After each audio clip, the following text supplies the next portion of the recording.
this time we're going to be talking about verse 19 of Uḷḷadu Nāṛpadu. There is a continuity of this verse, but this particular verse, it doesn't have any particular connection with early, or at the moment I can't think of any particular connection with the preceding verses, though it is in a sense a continuation of verse 9, in which Bhagavan talked about dyads and triads, but what it's talking about is will and fate and will. But these aren't exactly a dyad, because dyads generally means a pair of opposites. These aren't exactly opposites. But it does have a connection with the overall theme of Uḷḷadu Nāṛpadu, which is that the root of everything is ego. And so before he comes in a few verses later, in verses 23 to 23, 24, 25, 26, he's talking about the nature of the ego. So it's part of a prelude to that. In this verse, the two key words that Bhagavan uses are vidhi and mati. Vidhi means destiny or fate. It means the same as another Sanskrit word, prarabdha, which is more commonly used, but vidhi, well, prarabdha is more of a technical term, whereas vidhi is actually a more common term in ordinary usage. Vidhi means destiny or fate in the sense of what is given, apportioned, allotted, or ordained, because it's derived from a Sanskrit verb, vidha, which means to distribute, allot, bestow, enjoin, ordain, prescribe. So it is what has been allotted to us. And the other word is mati. Mati is a word, but again, both of these are Sanskrit words. Mati generally means intellect or mind, but it also means volition or will. So it's in the sense of will that Bhagavan is using it in this particular verse. In most English translations of this verse, mati has been translated as free will, but this is not its actual meaning. And by translating it as free will, the simplicity of what Bhagavan says is somewhat obscured. So it's better just to translate it as will. We can argue that freedom of will is implied, but the will is free, the fact that the will is free is implied here, because Bhagavan is talking about the dispute about which prevails, fate or will, and will could those who argue that will prevails over fate, they do so because they believe that our will is free in the sense that it's not restricted by fate. So freedom of will is implied here, but it's not what Bhagavan is actually talking about. He's just talking about there are two things: there's fate and there's will, and people dispute about which of these two prevail. In the first sentence, Bhagavan says, vidhimati mūla, vivēkam ilārkkē, vidhimati vellum, vivādam. Vidhimati, well, the final words, vidhimati vellum vivādam, means the dispute about which prevails, vidhi or mati, fate or will. But he says, for whom is this this dispute? He says, vidhi-mati mūla, vivēkam milārkkē, only for those who do not have vivēkam. What type of vivēkam? Vivēkam means the ability to distinguish or discern or to judge. But he's talking about a particular type of vivēkam here, vidhi-mati mūla vivēkam. Mūla means root. So vidhi-mati mūlam is the root of fate and will. So what is the root of fate and will? It is only ego, because it's whose will is it? It's the ego's will. And who's experiencing the fate? Whose fate is it? It's ego's fate. So what Bhagavan refers to here as vidhimati mūlam is the ego.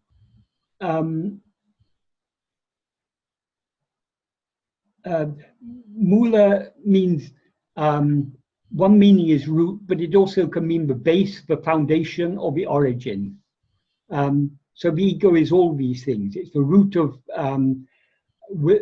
fate and will. It's the base of fate and will, the foundation of them, and it's the origin of them. So that is what Bhagavan is referring to here. So what he is saying in this sentence, only for those who do not discern, by implication, the ego, which is the root of fate and will, is there this dispute about which prevails, fate or will. In the Kalivemba version, the extended version of Uḷḷadu Nāṛpadu, when I did one word before this first sentence, namely Veda. Veda means separate, different, or distinct. So since it comes before vidhimati, fate and will, it's in effect it's in opposition to them, and therefore it implies which are separate, different, or distinct from one another. Therefore, with this additional word, this Kalivemba extension, this sentence is Veda vidhimati mūla vivēkam ilārkkē, vidhimati vellum vivādam. So it is only for those who do not have vivēka, of the root of fate and will, which are different or which are separate, is there this dispute about which prevails, fate or will?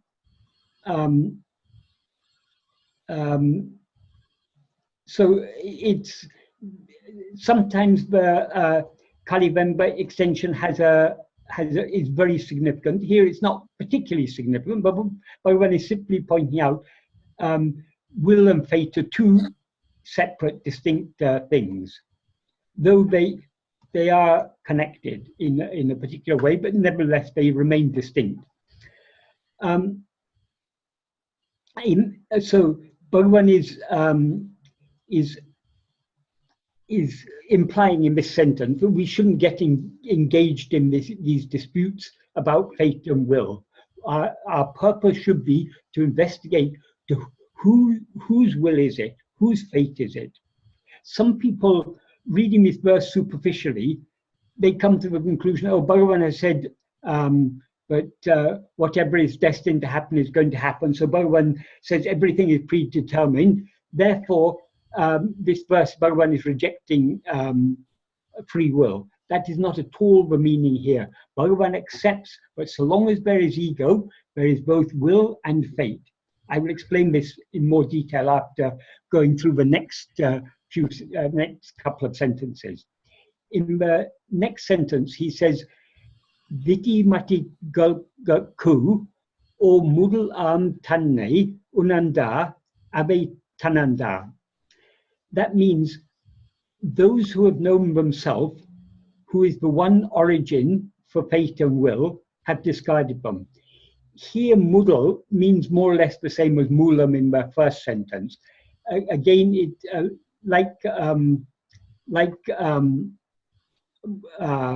mūlam. Mudal means origin, cause, root, or base. But when it says the all mudal, that means the one origin. So many people, well, another mistake in this verse, as in many verses, a mistake in the translations of this verse, most English translations of this verse, as in many other verses, they take it to the root of fate and free will, or the origin of fate and free will, to mean our real nature, what is generally referred to as the self with a capital S. That is what we actually are. Obviously, what we actually are is the source of everything, the ultimate source of everything. But that is not the point. What Bhagavan is repeatedly stressing in so many verses of Uḷḷadu Nāṛpadu is that the immediate source, the immediate origin, the immediate root or base of everything is ego. Only when ego comes into existence, everything else comes into existence. So from where does ego come? It comes from ourself, from our real nature, from what we actually are. So ultimately, everything comes from what we actually are. But that is not the point, because if fate and free will originated directly from our real nature, they could remain even in the absence of ego. But that is not the point Bhagavan is stressing in this verse and in so many other verses, talking about other things, dyads and triads, when he said they are based on one. The one he's referring to is ego. When he talks about knowledge and ignorance, for whom are knowledge and ignorance? It's only for ego. So the ego is the immediate base of all these things. Get rid of ego and you get rid of all multiplicity. That is the message. Well, that's a common theme through many, many verses of Uḷḷadu Nāṛpadu. So when he says here, for those who have known themselves, who is the one origin for faith and free will, vidhi-matigaṭku or mūla taṇṉai, oneself who is what he means by taṇṉai, oneself or themselves, he's referring to ego. So what does he mean by taṇṉai uṇarndār, knowing the ego? What he means is knowing the reality of the ego, knowing what the ego actually is. The ego is like saying knowing the ego is like saying knowing the snake. If we know what the snake actually is, we know, but we find out that it's just a rope. So though the root of fate and free will is ego, when we know the reality of ego as such ceases to exist, because the reality of ego is just pure self-awareness, whereas the ego is an erroneous self-awareness. It's an awareness of ourself as something other than what we actually are. Now we take ourselves to be a person, a body. This is not what we actually are, it's what we seem to be.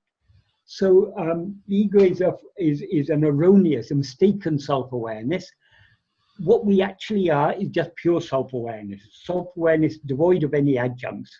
So when we try to know the reality of the ego as such ceases to exist, and only pure, what we actually are remains, that is pure self-awareness.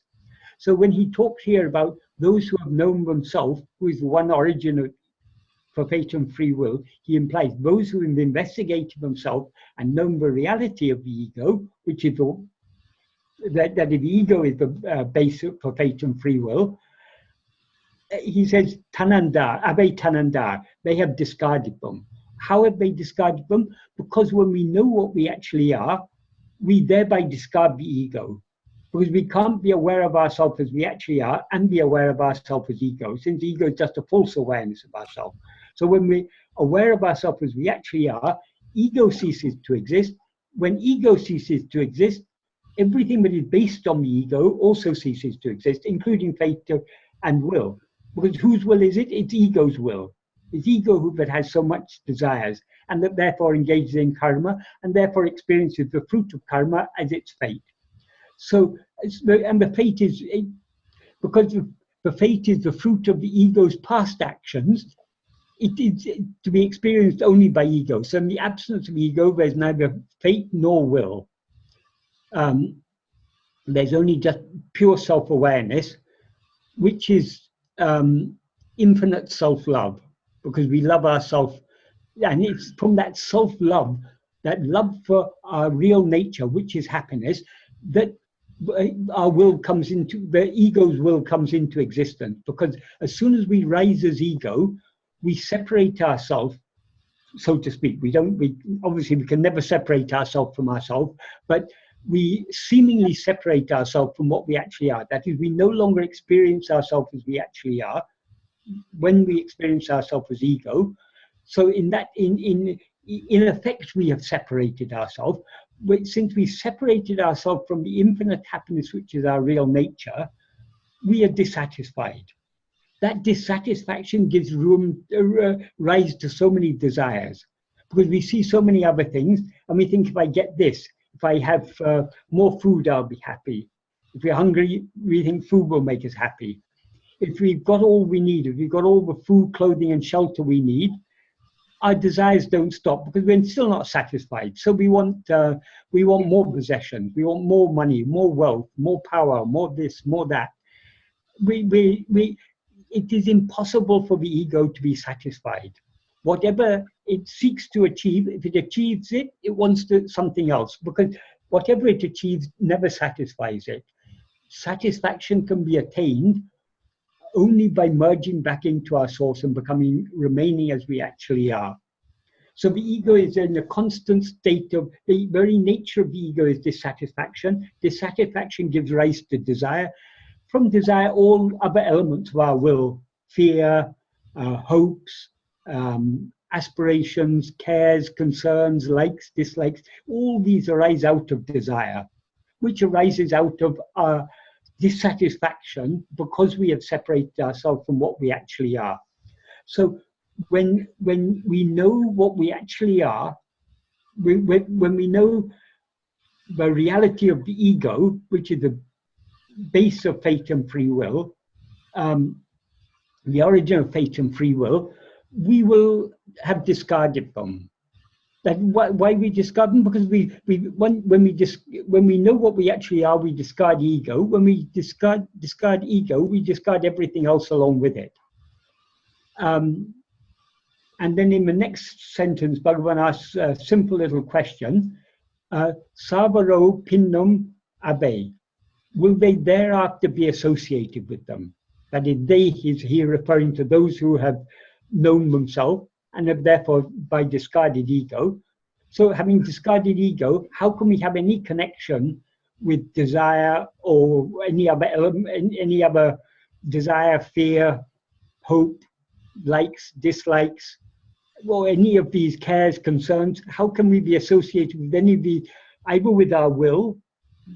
These all these things I listed are just elements of our will, and how can we be associated with fate? Because the fate is only for the ego who's done action. It's the fruit of actions that the ego has done by its will, because of its desires, its fears, its hopes, its aspirations, its likes, its dislikes, its cares, its concerns, all these things, what drive the ego to do agamya.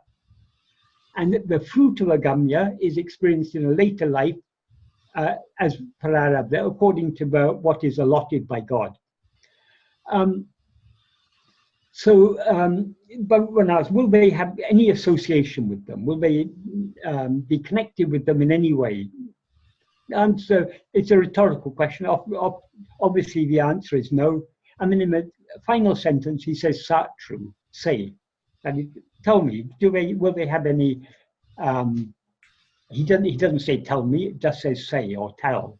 But it implies. We would normally say tell me. Do they have any connection with it? No, is the implied answer.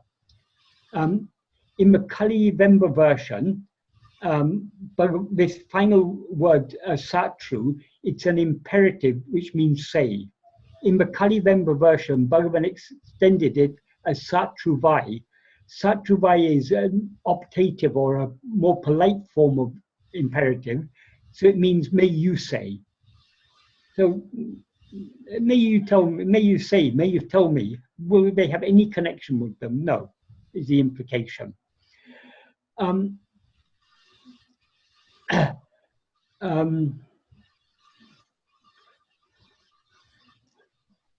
So that's the whole verse. As I said, but what Bhagavan is referring to here as the root of fate and free will and the origin of fate and free will is only the ego. When we investigate and know the truth of the ego will cease to exist, and they will cease to exist along with it, is what he's saying. But about this, coming back to the first sentence, this dispute he's talking about, why Bhagavan doesn't encourage us to engage in this dispute? Firstly, it is futile. Why Bhagavan doesn't take sides in this dispute? because it's actually a meaningless dispute, because fate and will both prevail, but each in their own sphere, and neither can encroach into the sphere of the other. What is fate? It is the fruit of our past actions. All that we experience in this lifetime is our fate, which is the fruit of our past actions. So fate decides what we are to experience in this life. Will decides what we want to experience. What we experience and what we want to experience often don't agree. Often many of the things we experience in this life are things we want to experience. So often our will and our fate are going hand in hand. But often we experience things that we would prefer not to experience. And often there are things that we would like to experience that we're not able to experience. So fate governs what we experience. Will governs what we want to experience. No matter what we want to experience, we cannot change what we're destined to experience. And no matter what we are destined to experience, it cannot prevent us wanting to experience, wanting anything. So fate cannot restrict our will. Our will is free. That is, we are free to want whatever we want. Nothing outside ourselves can compel us to want anything, or to fear anything, or to all these elements of our will. They arise from within us. It is we, the ego, who have whose desires they are, whose fears they are, whose hopes they are, whose cares, concerns, likes, dislikes. All these elements of the will, they are the egos. So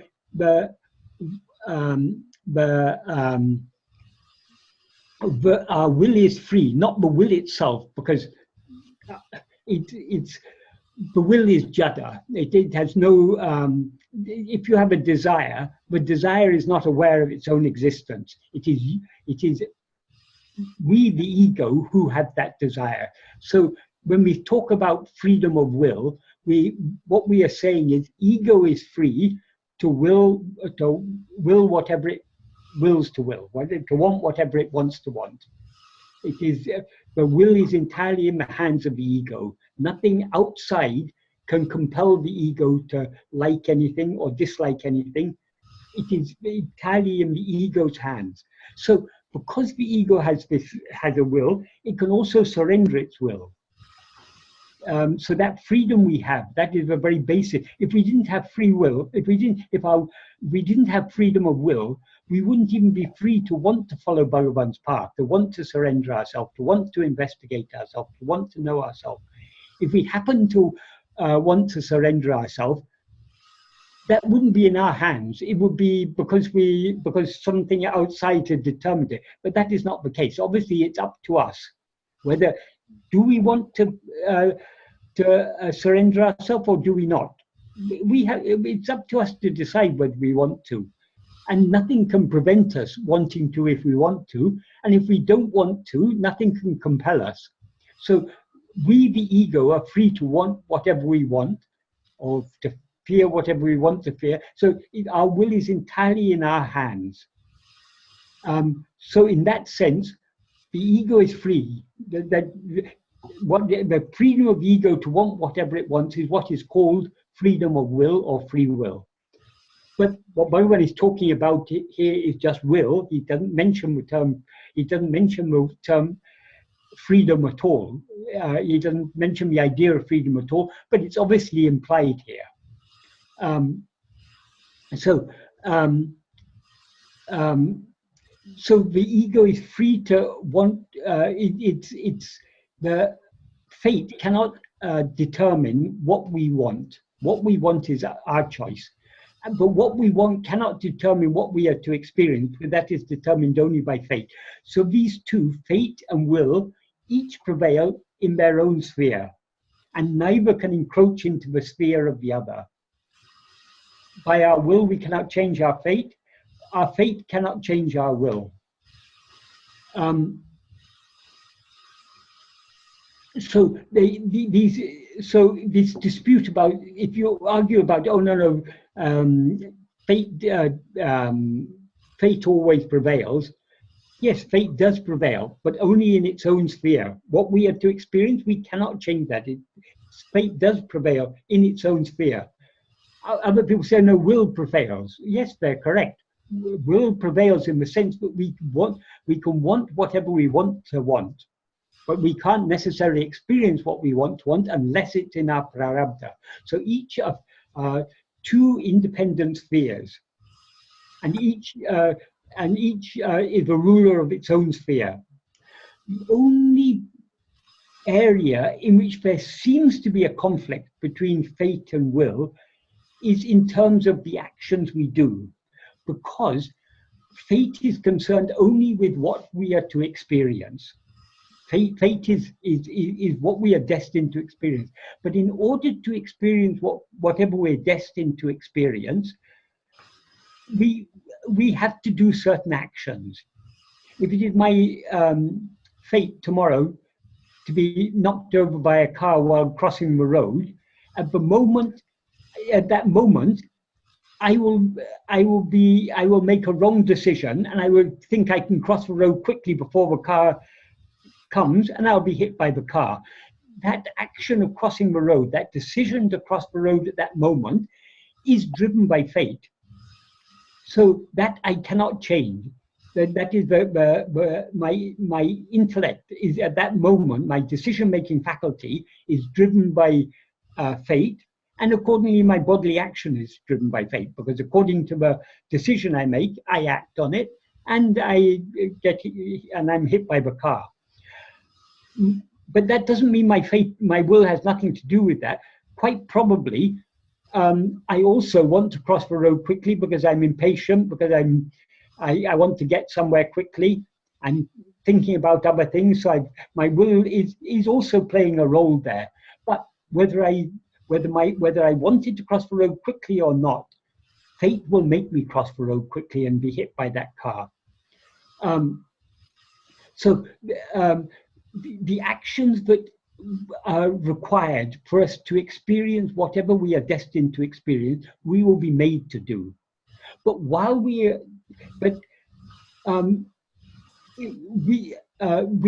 that is the only restriction. Other than that, we can do whatever we want to do. We cannot do anything that will obstruct what we are destined to experience, or that will enable us to experience anything that we're not destined to experience. But other than that, our will is free to drive the actions of our mind, body, and speech. It has that we are free to do whatever we want to do, or at least to try to do whatever we want to do.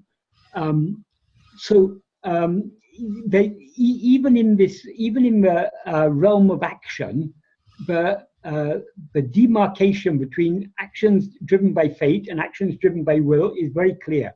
The only actions that are driven by fate are those that are necessary in order for us to experience whatever we're destined to experience. All other actions are driven only by will. And many actions we do, because there are many things we experience in life that we want to experience.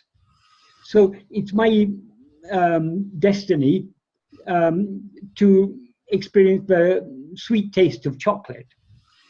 But I also want to taste that chocolate. So in order to experience that chocolate, I need to go out to a shop and buy a bar of chocolate. So because it's my destiny to enjoy that bar of chocolate, I will be driven to go out to that shop and buy that bar of chocolate. But those actions are not only being driven by my fate, they're also being driven by my will, because I like to eat chocolate. So many of the actions that we do according to fate, we're also doing according to our will, because it's what we want to do. Sometimes there's a conflict. We want to do something, we're not able to do it because it's not our destiny to experience whatever would result from that. So often destiny will impede what we it cannot impede what we want to do, but it can impede what we do. It cannot even impede us trying to do it, but it will impede us achieving what we hope to achieve thereby. I want to eat some chocolate, so I go to a shop, but if it's my destiny not to eat chocolate that time, the shop will be out of chocolate. They will be out of stock. So though I wanted to experience it, I'm not able to. So fate can limit the range of action. What actions we can do is limited by fate, but what we want to do is in no way limited by fate. So fate and will each have their own domain, and each rules supreme, each prevails in its own domain. So arguing about which of these two prevail it's a meaningless dispute, because they are never actually in conflict. Even it's not my destiny to enjoy the chocolate. So when I go to a shop, the shop is out of stock. But though my destiny prevented me from experiencing that, because it's not in my destiny to experience that taste of chocolate today, it cannot obstruct me wanting to experience that chocolate.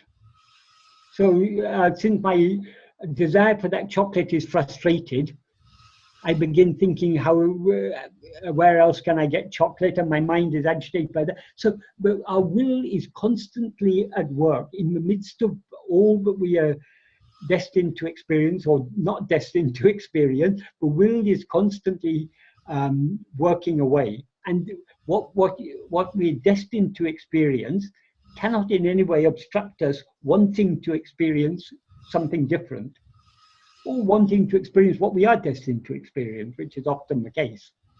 So the dispute is a meaningless dispute if we understand correctly how this, if we understand the role of fate. Fate is only concerned with what we're to experience. So it cannot obstruct what we want to experience. Our will is concerned only with what we want to experience. It cannot change what we are destined to experience. So there is no, one could prevail over the other only if there is, if they clash, but they don't clash. They never clash. They're two completely separate domains. If we understand if we understand this, then we won't engage in this dispute. Still more so, if we understand if we are able to discern the root of fate and free will, it's only ego. It's only this I that rises. So if we investigate this, then fate, the ego ceases to exist. Its fate and fate and its will also cease to exist along with it. So again, there's no scope for any dispute about them. So that is what Bhagavan teaches in this verse. Doesn't Sadhguru Swami tell a story, right? Like an analogy of junior clerk and senior clerk to explain this concept. Yeah, yes. Sometimes that is, as far as action is concerned, Sadhguru used to say, well, mind, speech, we have three instruments of action: mind, speech, and body. These three instruments are like one pen in the hands of two clerks. The senior clerk is vidhi, the fate. So, and the senior clerk is a stickler for duty. He will always do what it is his duty to do. He will never fail to do his duty. But he will never do anything over and above his duty. He will only do his duty. So whenever he has to control the pen, he will control it and write whatever it is to be written. When there's nothing, when he's done his duty, he lays aside the pen. It's therefore then free for junior clerk. The junior clerk doesn't care about rules and regulations. He does whatever he wants to do. So he can use the pen to write anything. The only thing is he cannot overwrite what the senior clerk has written. He has no authority to overwrite it. So this is, of course, a very simple analogy. It's actually far more subtle than that, because the will and fate are working together at a very, very subtle level, very deep and subtle level. So, and often, as I say, often they're working in sync. Often what the junior clerk, by his whim, he decides, I want to write this, and it just happens to be what the senior clerk knows is his duty to write. So they both write it together.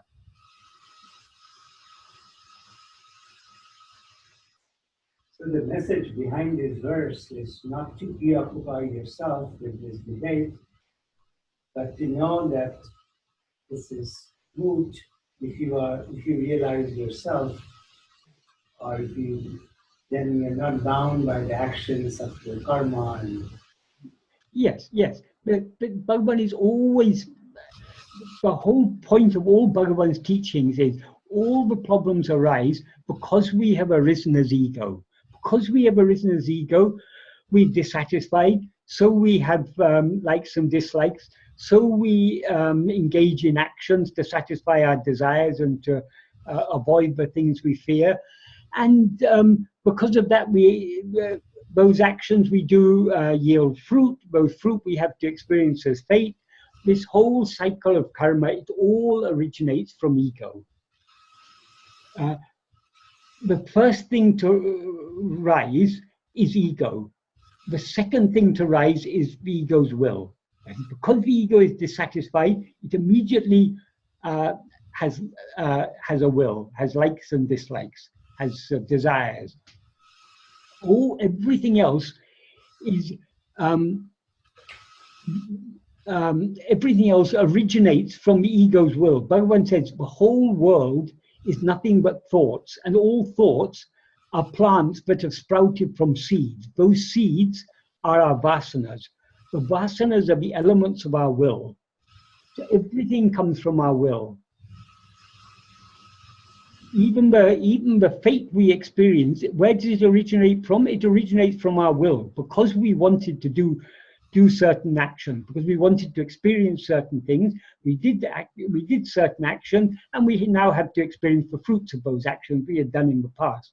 So the base of everything is the will, but the base of the will, whose will is it? It's ego's will. So the ego is the real source, but everything else arises through the ego's will. So people who say, Bhagavan said there's no free will, everything is predetermined, they haven't understood Bhagavan correctly. There are some passages in some books where it has been recorded that Bhagavan said everything is predetermined. We don't know exactly what Bhagavan said in that context. And when he said everything is predetermined, what he meant by everything is not literally everything, but everything that we are to experience is predetermined. For example, in verse 26 of Uḷḷadu Nāṛpadu, he said, when ego comes into existence, everything comes into existence. When ego doesn't exist, everything doesn't exist. What does he mean there by everything? Is our real nature included in that everything? Obviously not. What he means there by everything is all phenomena. All phenomena come into existence when the ego comes into existence. When the ego doesn't exist, no phenomena exist. That is what he means there. So when Bhagavan says everything, we have to understand from a context what is the limit of that everything. So when he says everything is predetermined, he doesn't mean that the rising of the ego is predetermined, but the ego's likes and dislikes are predetermined. He means what the ego is to experience as a result of its past karmas, that is predetermined. So all that we are to experience, all that is to happen to us is predetermined. But but our will and all that we do by our will, that is not predetermined. It's up to us. If our will were predetermined, and if the actions we do by our will were predetermined, the law of karma would not be a benevolent law. It would not be it would not be a just law.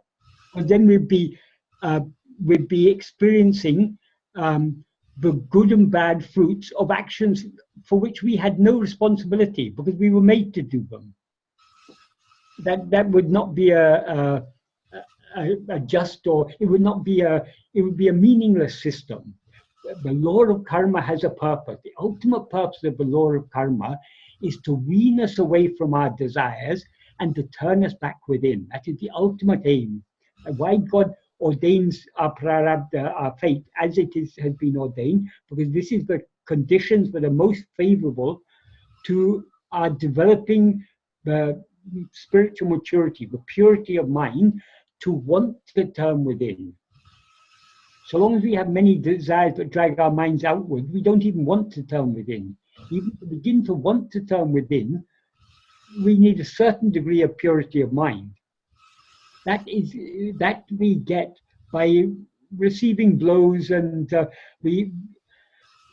if all our desires were constantly fulfilled, we would go on desiring more and more. But sometimes our desires are fulfilled, but with every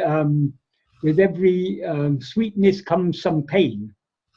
None of us experience unmitigated pleasure in this life.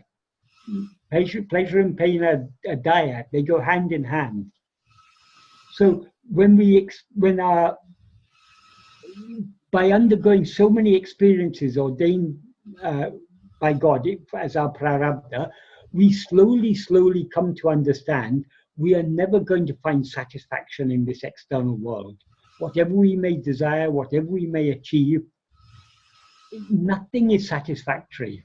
If we want satisfaction, we've got to look for it elsewhere. So we begin to pray to, we think God is one who's answered all our prayers till now. So we pray to God thinking, God, give me yourself to me.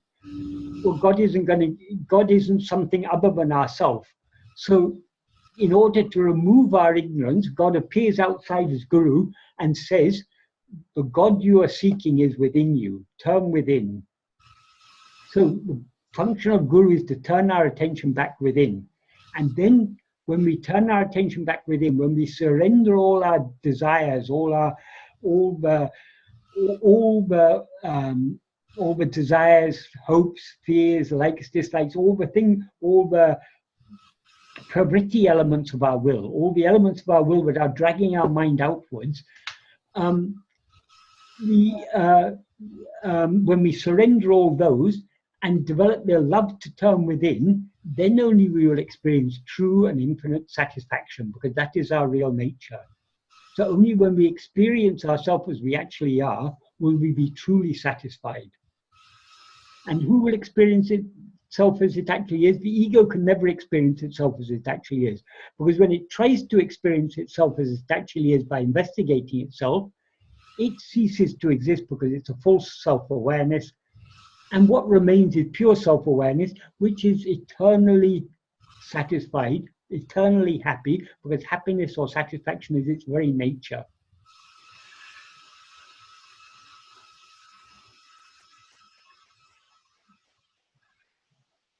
So, the karma phala, the fruit of actions, is the faith, right? I mean, yes. And the karma is what we have the free will, or the ego seems to have control over, of karma, right? Well, when we talk, karma simply means action. Right. Well, the law of karma defines three types of, they say three karmas, they're not actually three actions. There's actions that we do by our own will. That is agamya. When we do action by our whatever, we're constantly doing things. We're constantly thinking, saying, doing actions according to our will. Every action that we do according to our will has a fruit. That all the fruit of those actions gets stored in sanchita. Sanchita means a heap or storehouse.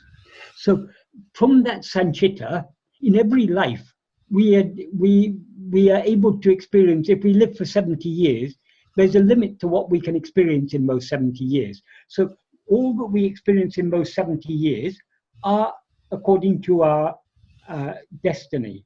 So we get rid of 70 years worth of fruit in one lifetime. But there's so many things that we desire to experience, more than what we are able to experience. So if we get rid of 70 years worth of fruit in one lifetime, we may accumulate 700 or 7,000 years worth of fruit in the same lifetime. So the fruit of our past actions is constantly multiplying. Therefore, we cannot, people say, oh, you're exhausting the fruit of karma. You can never exhaust karma. Because even however much we try to surrender ourselves, the ego cannot entirely surrender its will. Because having a will is the very nature of ego. So however much we try to surrender our surrender of our will cannot be complete until we surrender our ego. So as long as there is ego, we will be doing agamya. Maybe with less impetus, less momentum, less speed than we would if we had lots of very strong desires and ambitions. But still we are accumulating agamya in every life, so we cannot possibly exhaust all the countless crores of fruits of countless billions of fruits of past actions. We can't possibly exhaust them. The only way to be free of action is, what is the root of action? Who is it who acts? Who is it who does agamya? It is the ego. Who is it who has the will that drives it to do agamya? It is the ego. Who is it who has to experience the fruit of those actions? It is ego. So ego is the root of all the three karmas. Therefore, to be free of karma, we have to root out the ego. Verarupai. Hate verarupai. We've got to eradicate this ego. That is the only way to be free of karma. And that is the purpose of self-investigation and self-surrender.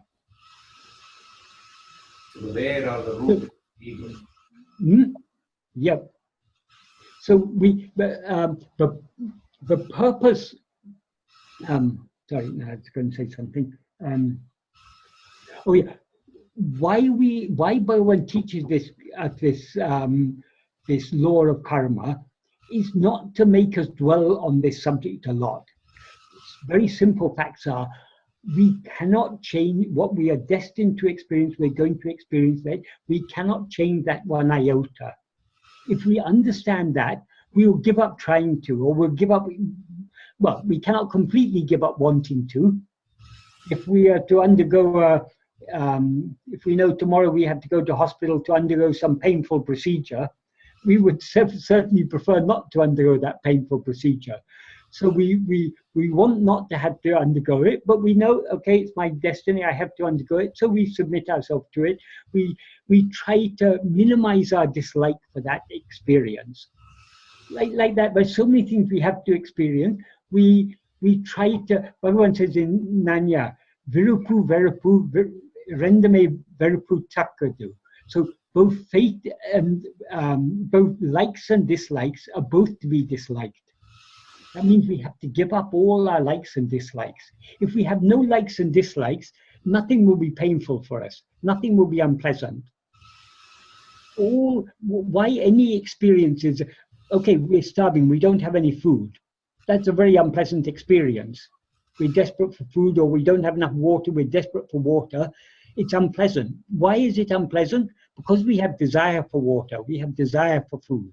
Why do we have desire for food? Because we have desire to live this life as the person we seem to be. So ultimately, our will is the root of all problems. All pain and pleasure is caused only by our will. If we completely surrendered our will, if we had no likes and dislikes, nothing could cause us pleasure, nothing could cause us pain. So coming back to what I was saying, so Bhagavan taught us this law of karma, not to make us dwell on this subject in great detail, to make us understand we shouldn't be concerned about these things. whatever is our destiny, whatever is prarabdha, we will experience that. We cannot change it. Even the agamya, we need not be worried about agamya, because what is driving agamya? It's our will. So rather than being concerned about the actions themselves, we should be concerned about the will that drives us to do those actions. If we curb our will, we are thereby automatically curbing the actions. So it's at the level of the will that the problem is there. That is why the purpose of all spiritual practice, or one purpose of every type of spiritual practice, is chitta suddhi, purification of the mind. Chitta actually means will. Though we loosely refer to it as mind, it means mind in the sense of will. Chitta is the totality of all our vasanas is chitta. That is what is also called the anandamaya kosha or karana sarira. That is where all the problems lie. It's at the level of the chittam that we have to rectify things. Even when we are, and all other spiritual, other than self-investigation and self-surrender, all other spiritual practices, bhakti and so on, all the bhakti in the sense of actions, devotional actions, puja, japa and dhyana, all these are for one purpose and one purpose alone, chitta suddhi. Because only when the mind is purified to a certain extent will we even begin to be interested in turning within, let alone willing to turn within. We won't even be interested. If we talk about this subject to most of the people in this world, they won't be interested, because they've got so many other cares and concerns and interests. But so even the fact that we're interested in this subject shows to that extent we have got a little bit of chitta suddhi, a little bit of purity of mind. But the whole purpose of all other sadhanas is purity of mind.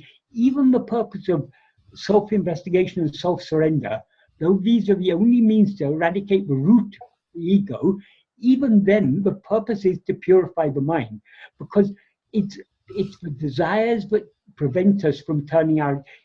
In order to annihilate the ego, all we have to do is to turn our attention within, turn back to face ourselves alone. What can be difficult about that? It seems to be difficult because we have so many desires to go outwards. We've got so many desires to be aware of things other than ourselves. So even while we're practicing self-investigation, we try to attend to ourselves, but our attention keeps on being drawn outwards towards other things, thoughts or phenomena, whatever we call them. We are aware of things other than ourselves. So long as we are aware of anything other than ourselves, we are not attending to ourselves alone. We may be partially attending to ourselves, but we haven't turned the full 180 degrees to face ourselves alone. So our awareness of other things is what draws our mind outwards. Why we are aware of other things? Because we want to be aware of other things. So it's the vasana, it's the vishaya vasanas. Vishaya vasana means phenomena. So vishaya vasana is the propensity, the liking, the inclination to be aware of phenomena, or what are called vishaya vasanas. They are the obstacles.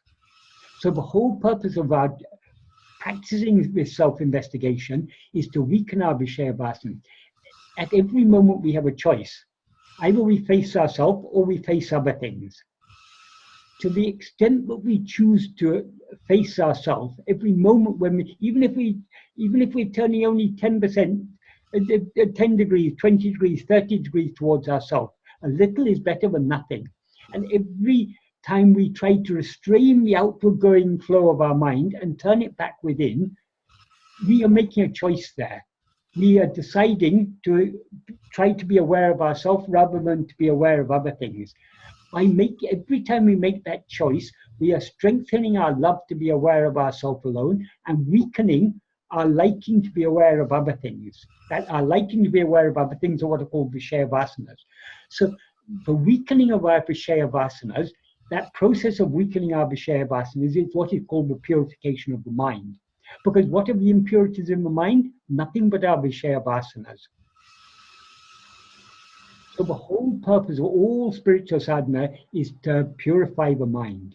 when we purify the mind sufficiently, purify the will, that is, when we purify the will sufficiently, that is when we weaken our Vishaya vasanas to such an extent, and as we weaken our Vishaya vasanas, we are strengthening our Sattvasana. Sattvasana means the liking just to be as we actually are, to be the pure self-awareness that we actually are. That is Sattvasana, also called Swatma Bhakti, love for our own self. To the extent that we weaken our Vishaya vasanas, we strengthen our Swatma Bhakti, our Sattvasana. This is what Bhagavan refers to in verse, in the 6th paragraph of Nanya, when he says, by practicing and practicing in this manner, the strength of the mind to abide in its source, in its birthplace, increases. So what does he mean by, what is that strength that enables the mind to remain firmly established in its birthplace? That is the strength of love. So it is by our practice of self-investigation, we are strengthening our love to be aware of ourself alone, and we are weakening our liking to be aware of anything else, our Vishaya vasanas. So the whole process is a process of purification of mind. When our mind is sufficiently purified, that is when our love to be aware of ourself alone is stronger than our liking to be aware of anything else, then only we'll be able to turn our attention 180 degrees to face ourself alone. And as soon as we do so, ego will be annihilated and all problems will be over. Because along with the ego, all its remaining Vishaya vasanas will get destroyed. So vasanakshaya can be destroyed, it can be achieved only by destruction of the ego. Because the vasanas are all the ego's vasanas. So long as there's ego, there will be, at least to some extent, there will, albeit in a very weakened condition, there'll still be some Vishaya vasanas will be there. They can be destroyed entirely only by destroying the ego. So Michael, are you saying that the only way for me to know myself is through the ego? Like Yeah. You already know yourself. What you actually are, your real nature, Atma-swarupa, is always aware of itself. Who is it who is not aware of itself as it actually is? It's ego. Because ego is a wrong self-awareness. Right, but for me to know that I am aware of myself, I need to go through the purification of the mind. Like the only way for me to access it is through a pure mind. Yes. All sadhana is only for ego or mind. Atma-swarupa isn't lacking anything, so it doesn't need to investigate itself. It doesn't need to surrender itself. What needs to investigate itself and to surrender itself is only ego. So sadhana is only, spiritual practice is only for the ego. When the ego investigates itself, it sees what it actually is. As soon as it sees what it actually is, it ceases to be ego and remains as it always actually was. So that's what I'm saying. So the ego needs to, okay. So it seems like the ego is my only channel to know myself. Yes, because when you say I know myself, the I that wants to know itself is ego. So there's only one condition. That is the condition of being what we actually are. But when we rise as the ego, there seem to be two conditions. One is the condition of being as we actually are. The other is the condition of being ego. We rise as ego. So our rising as ego is totally unreal, but it seems to be real in the view of ego. So as this ego, we now are seeking to know what we actually are. As this ego, we can never know what we actually are, because when we know what we actually are, we'll cease to be ego. But as the ego, we can try to know what we actually are. By trying to know what we actually are, we will dissolve in the absolute clarity of pure self-awareness. So that which does sadhana, that which investigates itself, surrenders itself, prays for grace, all these things, it's all only ego. Atma-swarupa is unaffected. Our real nature is unaffected by any of these things because it always is as it is, ever unchanging, ever immutable. So does God even know that I exist? Does who? God? Or yes, this Atma-swarupa, Brahman, the supreme, does he know me? Yes, Atma-swarupa knows you exist, but it doesn't know you exist as ego. It knows that you exist as you are. Right, so it doesn't know whatever that seeming existence I seem to have right now. No, it's not aware of anything seeming. It's aware of only what actually is. By seeing you as you actually are, that is the greatest grace. Because by its mere seeing you as you actually are, that is the power that enables you to see yourself as you actually are. And when you see yourself as you actually are, you'll see that Atma-swarupa or Brahman we were talking about is nothing but yourself. You yourself are that.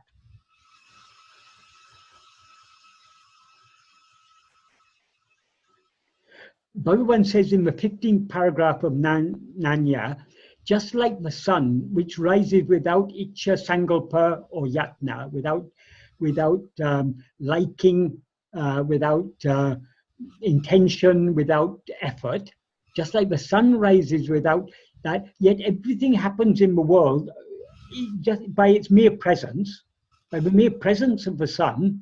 The lotus blossoms, the magnifying glass emits fire, people go about their daily work. All these things happen by the mere presence of the sun. Likewise, by the Esan Sanidhi Visesha Matrata, by the mere special nature of the presence of God, everything happens. God doesn't do anything. God doesn't know anything. Even these panchakritiyas, creation, sustenance, destruction, veiling and grace, even these panchakritiyas, which are said to be the 5 functions of God, God doesn't even know these. God doesn't do these. These all happen by his mere presence. So the ego. But what is that mere presence of God? What Bhagavan calls that sanidhi visesha matrata, that mere special nature of the presence of God. What is God? God is our own nature. And what are we? We are anadi, ananta, akhanda, satchidananda. We are beginningless, infinite, unbroken Satchidananda. So Satchidananda means we exist. We are aware, Chit, and we're happy. And Satchidananda is also called Asti Bhati Priyam. Asti means, again, what exists, being, there is, that which is. Bhati means shining, that's awareness. Priyam means love. So we are, our very nature, because our very nature is happiness, and because we love to be happy, we love ourselves. So the Ananda aspect, if we can call it an aspect, because actually Sat, Chit, Ananda, they're all 3 things, but from our perspective, they seem to be 3 aspects of one thing. The Ananda aspect is what is also called the Priya aspect, the love aspect. Ananda, that is, happiness and love are inseparable. In non-duality, they're one and the same thing. Only from the perspective of the ego, they seem to be 2 different things. We love what makes us happy, as if our love and the happiness were 2 different things. But actually, in truth, happiness and love are one and the same thing. So the very nature of Brahman, our real nature, is infinite love. Love for what? Love for itself alone. And love for what is itself? Itself is just being. So Brahman loves just to be as it actually is, not to be aware of anything other than itself. So by that infinite love of Brahman is itself what Bhagavan refers to as Esan Sandhi Matram, Sandhi Visesha Matram, the mere special nature of God's presence. Whereas Sannidhi means the present, that's the being, the Sat aspect. and the love is the pre-aspect. So they're all one and the same. So because God has infinite love for us, not love for us as a person, but love for us as we actually are, and because God is aware of us, not aware of us as a person, but aware of us as we actually are, that his mere presence is what ordains the fruit of our actions, what manifests as grace, and draws our mind within. So God doesn't actually do anything. God doesn't know anything. In Uḻḷadu, Bhagavan says, it is said that God or Jnani is all-knowing, Sarvajña. Actually, God doesn't know anything, because there's nothing to know. God does know everything. God does know sārvarō, because the sārva is only one thing. When only one thing exists, when God knows that one thing, he knows everything. But from the perspective of this mind, we cannot conceive that. So we think God is aware of everything that's happening. In a sense, from the limited perspective of the ego, yes, that is true. And yes, God is all-powerful. Yes, God does all these things. But that's a more superficial level of truth. At a deeper level of truth, God doesn't do anything. God isn't aware of anything. God doesn't love anything except himself.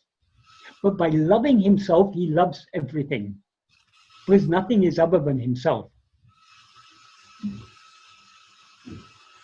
So we try to understand this with our little mind. Obviously, we cannot. If you want to understand it, there's one very simple way Bhagavan has told you.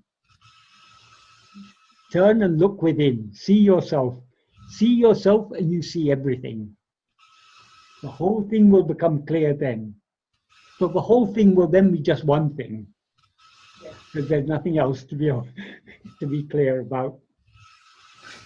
So, Michael, in the March session, there was a question, and you had answered the question, and one of the devotees has emailed us. I think both of us got in the email. Oh, yes, yes.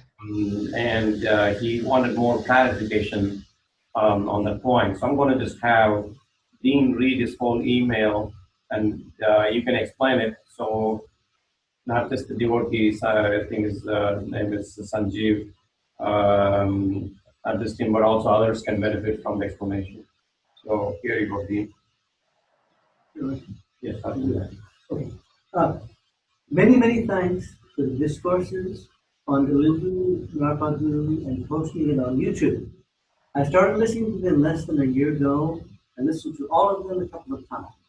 I realized there's a lot of effort that goes in organizing these events and posting them in YouTube and the audio file site. Thanks a bunch. Thanks also to the audience who always seems to ask questions that I have in mind. In spite of your questions and answers from Sri James, I have this question for the past several months. Actually, the question was asked in March 2018, and possibly in one of the 2 to 3 things just prior to that. Sri James mentions being aware that we're aware entails being aware that we are. So the basic awareness is the awareness that just I am real awareness. I am real awareness. Sri James mentions quite often, are you not aware when you are asleep?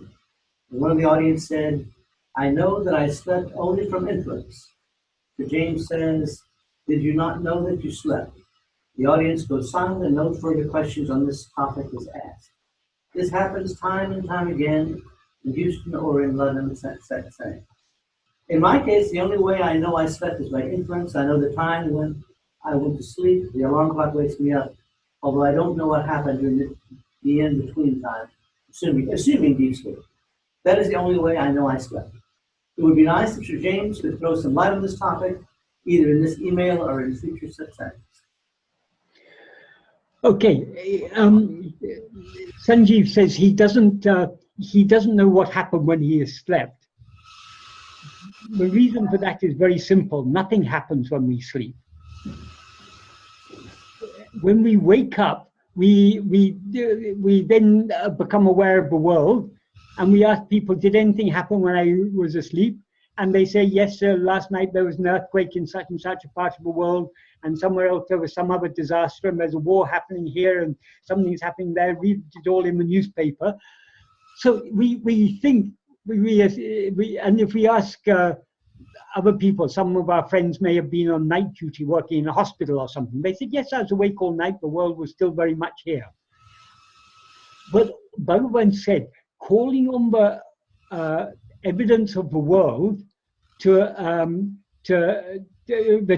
on the testimony of the world to certify that it existed when we're asleep is like calling on the testimony of a thief to declare that he's innocent. The world which testifies that it existed in sleep, all the people who say, yes, we existed when you were asleep, they're all part of the world whose existence is in question, in doubt. Bhagavan said, if the world exists in your sleep, why doesn't it come and tell you in your sleep that it existed? That is a very, very deep point, Bhagavan says, but many people don't grasp it. They think, of course the world cannot tell me that it existed when I was asleep, because I wasn't aware of anything. Yes, we weren't aware of anything when we were asleep, because there wasn't anything to be aware of. We were aware in sleep. If the world had existed in our sleep, we would have been aware of it. Are you aware now of the existence of what you dreamed last night, the world you dreamt last night? You were aware of it then, you're not aware of it now. Why? Because that world existed only when you were aware of it in sleep. It seemed to exist because you were dreaming it. This world seems to exist because we're dreaming it. So nothing exists independent of our awareness of it. That's the first point to note. But coming to the main question, are we aware when we're asleep? Yes, we are. We are not aware of anything. We're not aware of any phenomena. There are two states in which we're aware of phenomena, namely waking and dream. But there's a third state in which we are not aware of any phenomena. But we are aware of having been in a state in which we were not aware of any phenomena. Supposing we were not at all aware in sleep, in our experience, there would only be two states, waking and dream. And these would be alternating. Sometimes we'll be waking, sometimes we'll be dreaming. There would be no gap between successive states of waking and dream. But we're all very clearly aware there is a gap. There is a time when we fall asleep at night. Some of the time we are dreaming, but we know we're not dreaming the whole night. We know some of the time we had a peaceful sleep, we weren't aware of anything. How do we know we weren't aware of anything? How do we know, how are we aware but we were in a state in which we were not aware of anything? Because we were aware in that state. What we were not aware of in sleep was any phenomena. Phenomena includes time, space, and everything else. So we were not aware of the passing of time. We were not aware of thoughts. We were not aware of anything. But we were aware of being in a state in which we were not aware of anything. That is why we very clearly know we have three states, not just waking and dream. There's a third state in which we're not aware of anything. But we're not aware of anything, but we are nevertheless aware. Because if we weren't aware, we couldn't be aware that we have been in a state where we weren't aware of anything. So this is not, now when I try to explain this, this is an inference. It sounds like an inference, but actually if we analyze our experience, we all very clearly know if I come into your room when you're sleeping in the morning and you wake up, and if you ask me, did so-and-so come into my room, if I ask you, did such and such person come into a room last night, you say, no, I don't know, because I was asleep. Then if I ask, do you know you were asleep? Yes, I know I was asleep. We don't know anything that supposedly happened while we were asleep, but we know very clearly that we were asleep. How can we know that we were asleep? If we weren't aware of having been in a state in which we weren't aware of anything. The state of sleep is a state in which we're not aware of any phenomena. We are aware of having been in that state in which we were not aware of any phenomena. Even a child knows there are 3 different states. It's not something we learn when we go to school or we're told by our parents. We all know very clearly from our own experience, but sometimes we're experiencing this waking world, sometimes we're experiencing a dream world, sometimes we're experiencing no world at all.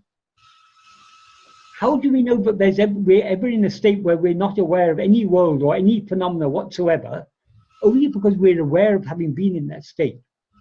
Why? Because our real nature is awareness. That which is aware can never be unaware. The real awareness can never not be aware. So we are always awareness. We are like our basic awareness, but our real nature is like the screen in a cinema. The screen exists there whether pictures are projected on it or not. Waking and dream are like the state in which pictures are being projected on the screen. Sleep is like the state in which no pictures are being projected on the screen. But the screen is still there. Likewise, the screen on which all phenomena appear is the screen of awareness, the screen of self-awareness, which is there whether phenomena appear or not. So the very fact that we're aware of having been in a state in which we were not aware of anything shows that we were aware while we were in that state. This is a very, very important point to grasp, because only when we grasp this can we really understand what Bhagavan is talking about, and can we really understand what we are trying to attend to when we are investigating ourselves. Superficially, it said we see the seer, attend to the one who's attending. We are trying to attend to ourselves, the ego. But at the deeper level, we are trying to attend to the underlying awareness that we actually are. That is the underlying awareness that we experience in sleep. So what we are aiming to experience while we are investigating ourselves is exactly what we experienced in sleep. That is the real awareness. This awareness of phenomena is the nature of the ego. That is not real awareness. That is what in Sanskrit is called chittabhasa. Abhasa means a likeness, a semblance of awareness. Sometimes it's translated as reflection of awareness, but it's a reflection in the sense that when you look in a mirror and see your face, you're not actually seeing your face, you're seeing a likeness of your face, a semblance of your face. So also the awareness of phenomena is called a semblance of awareness. It's not real awareness, because real awareness is aware of nothing other than itself. May I offer an alternate explanation for better understanding? Maybe if we think we are consciousness, we are not the body. Yes. And the consciousness exists in all stages, whether you call it 3 stages or 4 stages, that is the awake state, sleep, deep sleep, and also Turiya, the 4th stage. Yeah. Some of the philosophers consider it as a 4th stage. Okay, we need not talk about that 4th state now, because what we're all aware of is these 3 states. But the presence of heartbeat, the presence of breathing during all stages is evidence of presence of consciousness in all stages. Aha! No. This is not correct. Are you aware of any heartbeat or breathing when you're asleep? When you're dreaming, you're aware of heartbeat and breathing, but you're aware of the breathing in the dream body. The presence of consciousness. Yes. Because without consciousness, nobody is aware of all the other stages.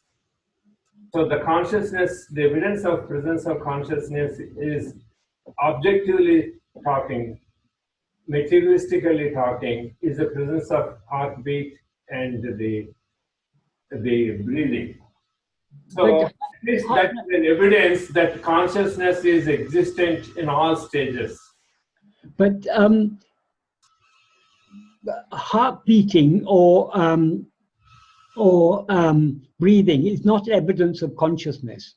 because these are material things. Correct. It is an implicit way. It is not an explicit way, but at least to give an explanation for understanding. Yes, but that is not a sufficiently deep explanation, because so long as we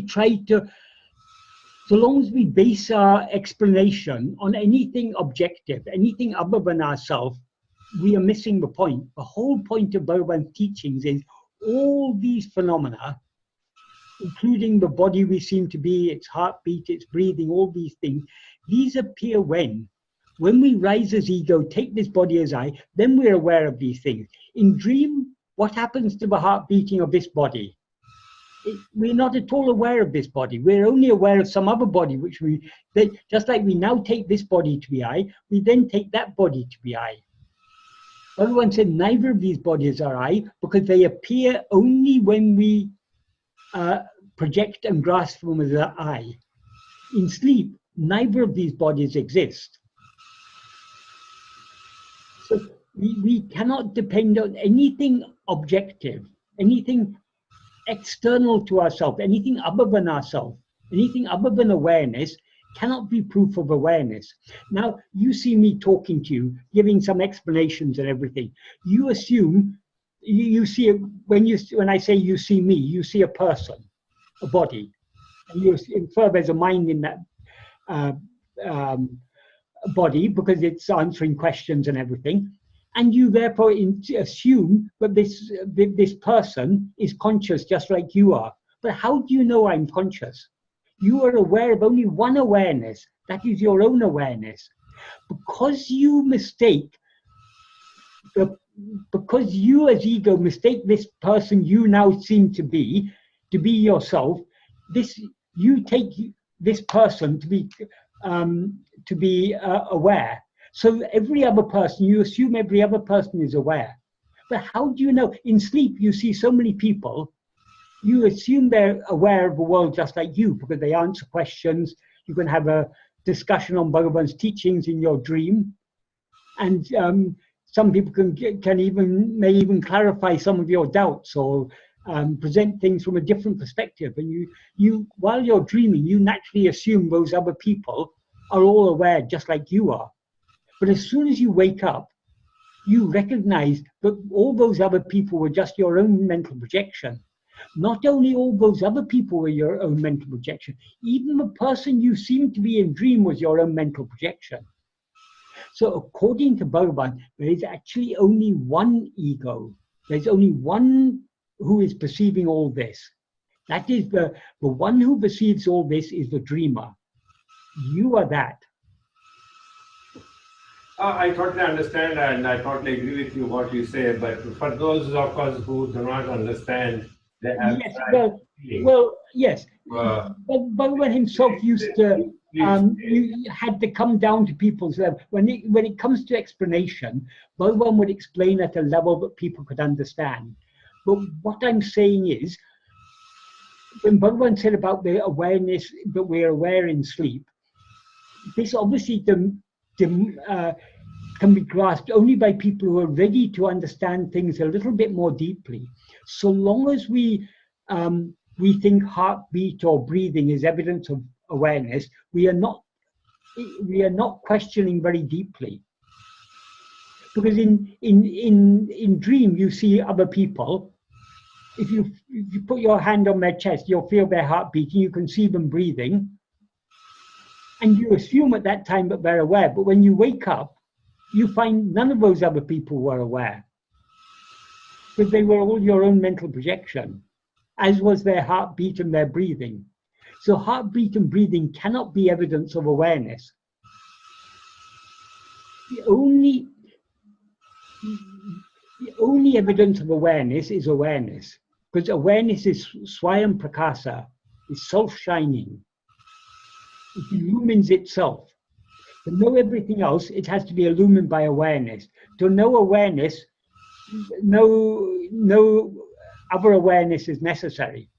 Everyone used to say, you don't need to take a candle to see the sun. So awareness is that which illumines everything. So There's no evidence required of awareness. All that is required now, but the problem is now people take sleep to be a state of non-awareness because they take awareness of phenomena to be awareness.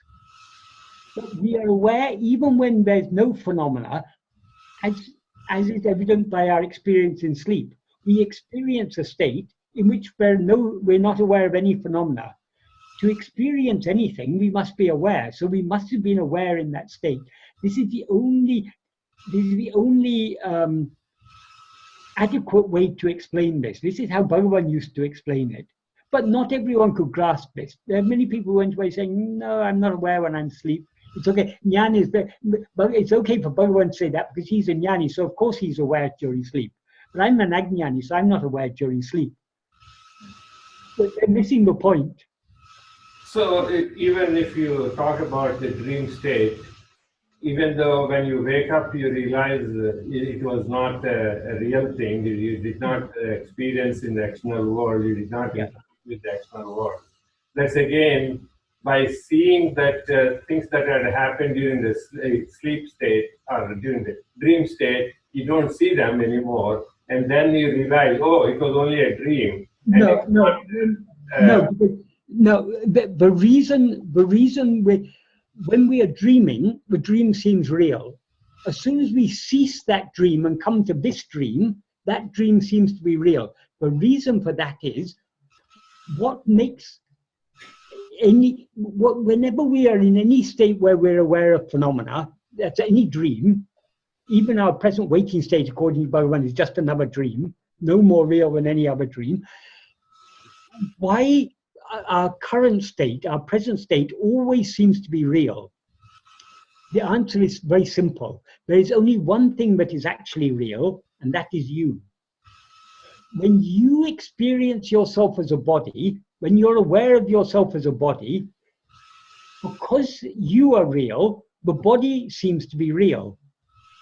Because since you are real, if the body is you, the body must also be real.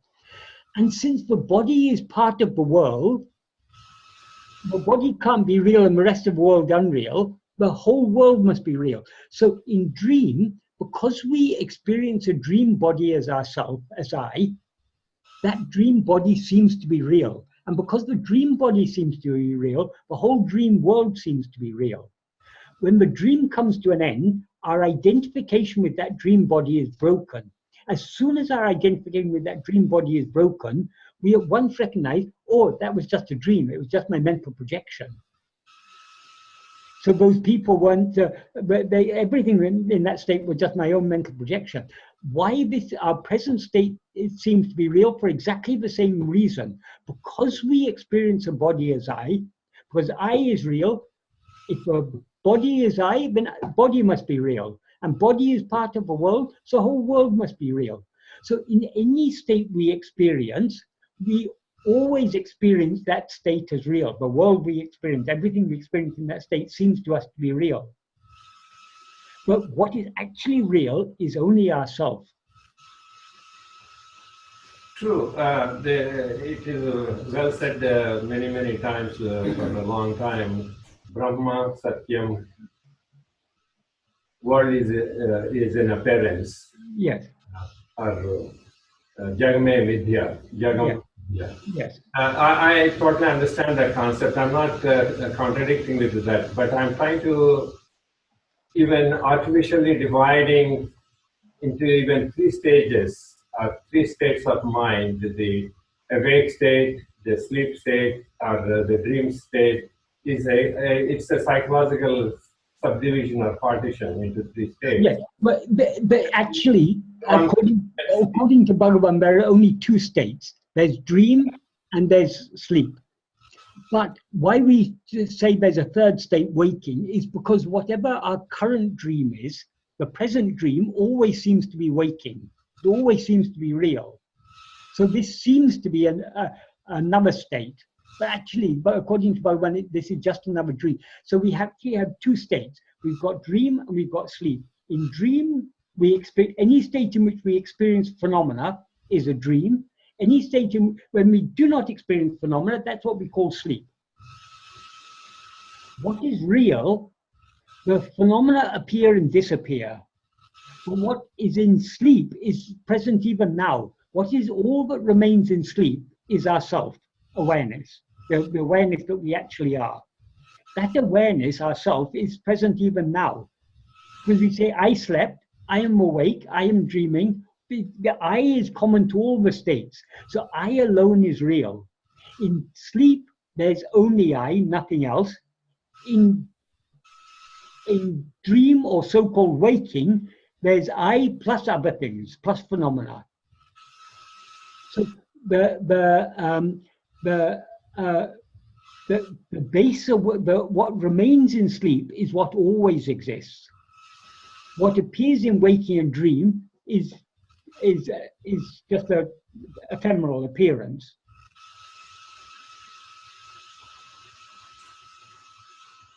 So thanks, Michael. And sometimes I wonder why this dream. Never could get that. Why are these dreams? That's one question even Bhagavan couldn't answer. Because Bhagavan couldn't answer, he gave an evasive answer. He said, see to whom it is. But actually, though I say that, Bhagavan couldn't answer, he gave an evasive answer. The reason he couldn't answer is because if you ask a meaningless question, if I ask you, why was the child of the barren woman born? How was that child born? Can you give me an adequate answer? You're a qualified doctor, so you should be able to answer.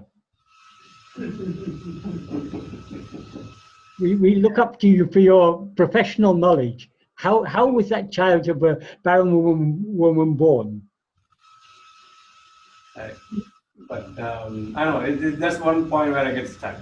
But I guess that the solution to that question is just self-awareness. Who wants to know why? Who wants to know why? It is the ego who wants to know why. The ego is the barren woman's child. It doesn't actually exist. The ego seems to exist. Why? Because we don't investigate it. That's why Bhagavan said the only answer to ask how Maya came into existence or how ego rose or why it rose cannot be answered. First see whether it's risen. Bhagavan used to say, go and find that mind and bring it to me. Then we can investigate how it came into being. If you can find it, you bring it to me. Right. But if you search for it, it takes flight. If you ask the sleep specialists from medical standpoint and from physiological standpoint and from whatever other aspects you want to apply to it, normally in a deep sleep, the inhibitory power is so high on the mental state, there is no excitatory state during that phase. But when that state is not reached, then the subconscious level, whatever is pestering you or whatever is at the top of your mind during the wakeful state acts up. Right. And what is called the REM behavioral disorder. REM means rapid eye movement behavioral disorder. It's a state of sleep, which the person acts up. Actually, the person would act physically and does things without even his own knowledge. When he wakes up, he didn't know that, or she didn't know that such actions that took place at subconscious level. So if they are monitored with electroencephalogram, there are differences between a normal sleep and those who are affected by this REM behavioral disorder. So I mean, from a physiological standpoint, one can offer an explanation to that. Yes. These are all very nice explanations science gives us, but there are problems always with science. Because all scientific explanations are based on the assumption that what is perceived exists independent of the perceiver. all these scientists who do this research on these neuroscientists who do this research on sleep and monitor and everything, are they monitoring that state of sleep when they're awake or when they're asleep? They're monitoring it only when they're awake. So it's to the waking mind, all these phenomena, this whatever is showing on their machines, whatever their machines show them, is all seen by them in the waking state. So it's actually, it only superficially seems to be evident, because if all science, whether physics, chemistry, biology, neuroscience, social science, whatever type of science it is, it's all based on one fundamental assumption. But what is perceived, with all science is objective. We are investigating what is perceived. So it's all based on the assumption, but what is perceived exists independent of our perception of it. Who is perceiving all this? It is ego. Only when ego rises, all these things are perceived. When someone asked Bhagavan what he thought about the theory of evolution, whether the theory of evolution is true or not, Bhagavan said, in a dream, you see a tall building, beautiful temple or palatial building is there. And so you begin to make inquiries. Who built this building? When was it built? How many architects and stonemasons and carpenters and other workers were involved? Where the materials came from? All these, you can make all these inquiries in your dream. But what meaning does that have? It's all, as soon as you wake up, you realize it was all just your own imagination. If this whole world is just a dream, as Bhagavan says it is, all the findings of these physics, chemistry, biology, neuroscience, all their findings are no more real than all the research you did in your dream on the origin of this building, how it was built, who built it, who designed it, where the materials came from. It all came only from your own mind. It's all a projection of your own thoughts. If this whole world is a mental projection, as Bhagavan says it is, it's all just a dream. Science has no meaning whatsoever. So, Michael, no science can answer metaphysical questions. We're talking questions about what we are talking about. Bhagavan's subject is not physics, but metaphysics. And no metaphysical question can be answered by science, because science is all based on a metaphysical assumption, but what exists, what is perceived, exists independent of the perceiver. How can science prove to us that the world exists when we don't see it? Obviously not. Michael. So science counts for nothing, absolutely nothing. It's fashionable nowadays to compare the findings of quantum mechanics with Advaita Vedanta or Zen Buddhism, or all these sort of things. These are all meaningless, absolutely meaningless. Because people who make these comparisons, they have not understood Advaita. Advaita questions whether anything exists independent of the perceiver. That is the fundamental question of one of the fundamental questions of Advaita. And Advaita says there is no evidence that anything exists independent of the perceiver. And if we investigate ourselves, we will find that everything exists only because we rise as ego. If we know ourselves, we find that ego has never arisen, and therefore there has never been any world. All science basically exists in the realm of phenomena. Yes, it's research we do on phenomena. Right. So and with the spiritual practice. But nowadays, neuroscientists think they're researching on consciousness. But where are they facing? They're not facing back towards consciousness. They're still facing phenomena.